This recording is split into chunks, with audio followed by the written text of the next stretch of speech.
کہا جاتا ہے اسرائیل علیہ السلام. یہ جھوٹی بات ہے، لوگوں کے اندر مشہور ہے نا، ایسا نہیں ہے، اچھا ایسا ہے ہی نہیں، موت والا ایک فرشتہ نہیں ہے. نہیں ہے. اب مجھے بتائیے، ایک موت ہو رہی ہے پاکستان میں لاہور کے اندر، اور ایک موت ہو رہی ہے جناب انڈیا کے وہ آخری شہر میں، ایک موت ہو رہی ہے اسی وقت، same time, same date, same جگہ، سیم امریکہ میں ہو رہی ہے، دنیا کے آخری کونے میں. تو ایک فرشتہ ہے، یہ کیسے ہو؟ بسم اللہ الرحمن الرحیم.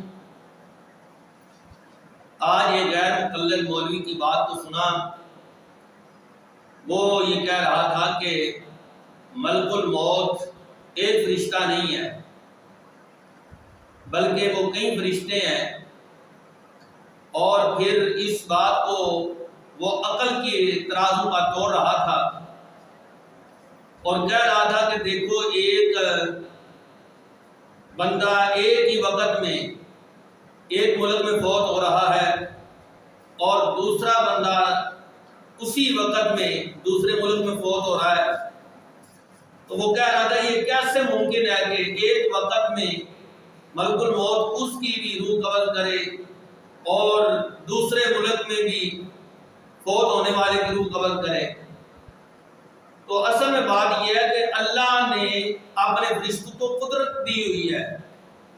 اللہ کی طاقت سے وہ ایک آن میں پوری دنیا کی روح قبض کر سکتا ہے. اور ملک الموت ایک فرشتہ ہے، ہاں اس کے معاون فرشتے حدیث پاک میں بھی اس کا ذکر ہے اور قرآن کی مقدس آیات مبارکہ میں بھی اس کا ذکر ہے کہ اس کے معاون فرشتے ہیں، لیکن ملک الموت ایک ہی ہے. یہ میرے پاس تفسیر ابن کثیر ہے. ابن کثیر نے لکھا قل یتوفاکم ملک الموت، اے پیارے محبوب ان سے فرما دیجئے تمہیں فوت کرتا ہے ملک الموت، الذی وکل بکم، جس کو اللہ نے تم پر موکل کیا ہوا ہے. تو ابن کثیر کہتا ہے الظاہر من هذه الآیہ ان ملک الموت شخص معین من الملائکہ. کہتا ہے کہ اس آیہ مبارکہ سے یہ ظاہر ہو رہا ہے کہ ملک الموت ایک شخص معین ہے، اور حدیث پاک بھی اسی پر دلالت کر رہی ہے. میرے پاس یہ امام عبداللہ بن مبارک رضی اللہ تعالی عنہ ان کی کتاب الزہد ہے.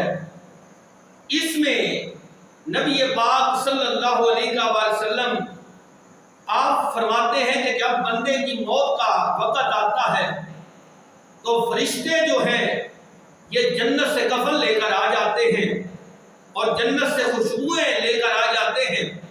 وَيَجْلِسُونَ مِنْهُ مَدَّ الْبَصَرِ، وہ جہاں تک اس کی نگاہ کام کرتی ہے وہاں تک وہ فرشتے بیٹھ جاتے ہیں. ثُمَّ يُجِيءُ مَلَكُ الْمَوْتِ، پھر ملک الموت آتا ہے.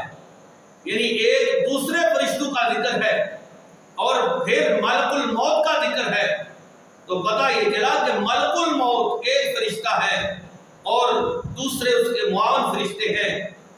اب یہ جو سوال ہے کہ کیا ملک الموت ایک ہی آن میں دنیا کے کئی ممالک سے کئی لوگوں کی جانیں قبض کرتا ہے، تو یہ کیسے ممکن ہے؟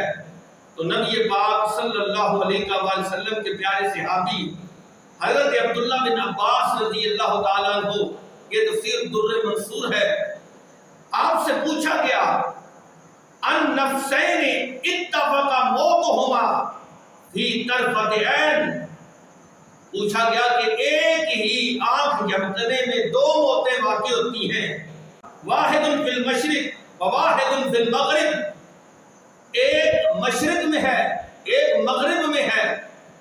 اب یہ سوال تھا کہ ملک الموت ایک آن میں ایک آنکھ جھپکنے میں دونوں کی روحیں کس طرح قبض کرتا ہے؟